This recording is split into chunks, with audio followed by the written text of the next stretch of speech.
Şuşa şəhərinə köçdükdən sonra istədim ki, işimi burada da davam elətdirim. Məşğulluğa müraciət elədik, çox sağ olsunlar, bizi təlimlərə qoşdular. Yeni tikilən binalarda alt hissələrində obyektlərimizi götürəcəyik.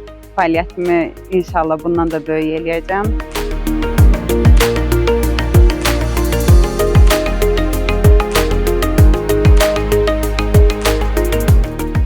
Şuşada artıq bir ildir yaşayıram. Bura köçəndən sonra da istədim burada öz ixtisasımı davam elətdirim və məşğulluq agentinə zəng elədim. Məhsullarım artıq gəldi. Çox sağ olun, təşəkkür edirəm.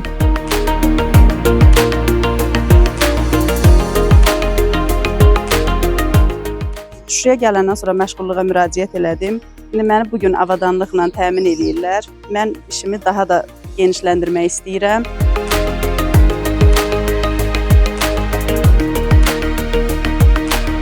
Moyka avadanlığı üzrə məşğulluğa müraciət etmişdim. Mənim bu sahə üzrə də təcrübəm var, işləmişəm Bakıda. Yəni bu gün də istədim ki, mən onu Xocavənd rayon Balıca kəndində öz vətənimdə, öz doğma torpağımda işlədim. Avadanlığım da bu gün gəldi. Hər şey qaydasındadır.